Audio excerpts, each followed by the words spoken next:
Shalom saudara-saudari yang dikasihi Tuhan Yesus Kristus. Saat ini kita akan merenungkan kebenaran firman Tuhan dengan tema orang percaya menjadi anak-anak Allah yang terdapat dalam surat 1 Yohanes pasalnya yang ketiga, ayat yang pertama sampai ayat yang ke-10.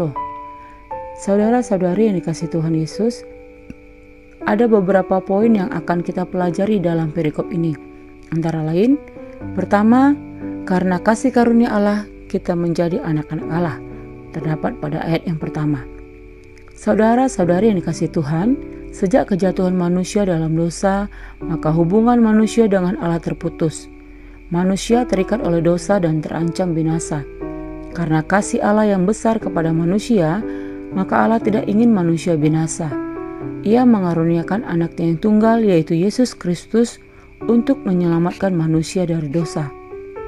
Kasih Allah juga ditunjukkan dengan menjadikan manusia menjadi anak-anak-Nya. Dalam ayat pertama dijelaskan bahwa kita menjadi anak-anak Allah itu semua oleh karena kasih karunia. Kasih karunia itu selalu datangnya dari atas ke bawah. Hal ini mengindikasikan bahwa kita dipilih Allah bukan karena Allah melihat lebih dahulu sesuatu yang baik dalam diri kita, tetapi semua semata-mata hanya karena kemurahan Allah bagi kita.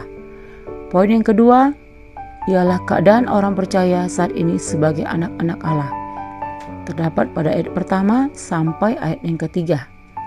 Saudara-saudari yang dikasihi Tuhan Yesus, faktanya bahwa sebagai anak-anak Allah, keadaan kita saat ini seringkali tidak terlihat.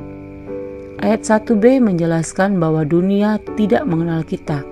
Hal ini janganlah membuat kita menjadi kecewa, karena hal seperti ini juga sudah terjadi ketika Tuhan Yesus datang ke dunia sekitar 2000 lebih tahun yang lalu. Jika dunia mengenal Dia, maka tidak mungkin dunia bisa menolaknya. Jika saat ini dunia tidak mengenal kita, itu karena dunia juga tidak mengenal Allah. Untuk menanggapi situasi ini, maka Yesus sendiri telah mengatakannya dalam Yohanes pasal yang ke-13, ayat yang pertama sampai ayat ketiga, supaya kita tidak menjadi kecewa dan menolak Yesus. Bukan hanya itu, karena dunia tidak mengenal kita sebagai anak-anak Allah, maka bisa jadi kita juga akan mengalami pencobaan-pencobaan seperti yang dialami oleh Tuhan Yesus, yakni dikucilkan, dibenci, bahkan mungkin saja bisa sampai mengalami martir saat kita mempertahankan iman kita sebagai anak-anak Allah. Kita harus tetap kuat dan waspada karena iblis dengan segala tipu dayanya selalu berusaha untuk mengelabui manusia. Kita harus selalu mengarahkan pandangan kita hanya kepada Allah. Harus tetap berada di dalam Dia dan tidak berbuat dosa lagi, karena setiap orang yang tetap berbuat dosa tidak mengenal dan tidak melihat Allah. Poin yang ketiga, keadaan orang percaya nanti, terdapat pada ayat kedua sampai ayat yang ketiga. Saudara-saudari, sebagai orang percaya kita meyakini bahwa Yesus Kristus pasti akan datang untuk yang kedua kalinya. Ayat 2 menjelaskan bahwa ketika Dia datang untuk yang kedua kalinya, dan kita akan melihat Dia dalam keadaan yang sebenarnya. Setiap kita yang memiliki pengharapan untuk dapat melihat Kristus harus dapat menyucikan diri dari dosa.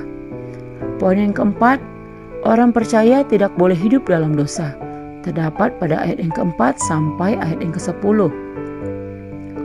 Saudara-saudari, Ia telah mengorbankan dirinya untuk menebus dosa kita di atas kayu salib. Setiap orang yang berada di dalam Tuhan tidak berbuat dosa lagi. Tetapi jika masih ada orang yang berbuat dosa, maka orang tersebut tidak melihat dan mengenal Dia. Sebab itu, saudara-saudari yang dikasihi Tuhan, janganlah kita membiarkan diri kita untuk disesatkan lagi oleh dosa. Bahkan Yesus sendiri mengatakan bahwa jika seseorang berbuat dosa, maka dia menjadi hamba dosa.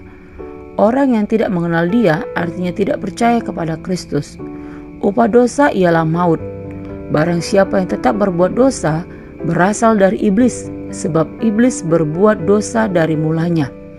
Terdapat pada ayat yang ke-8. Sedangkan setiap orang yang lahir dari Allah tidak akan berbuat dosa lagi, karena benih ilahi tetap ada di dalam dia dan dia tidak dapat berbuat dosa karena dia lahir dari Allah. Kita dapat melihatnya pada ayat yang ke-9. Saudara-saudara yang dikasihi Tuhan Yesus, melalui firman Tuhan saat ini mengajarkan kita untuk melakukan pengudusan. Sebab Tuhan Yesus telah menguduskan kita di atas kayu salib dengan darahnya yang tercurah.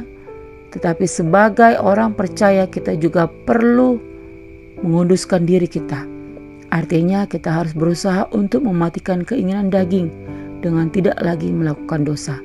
Demikian firman Tuhan. Selamat beraktivitas. Tuhan Yesus memberkati. Shalom.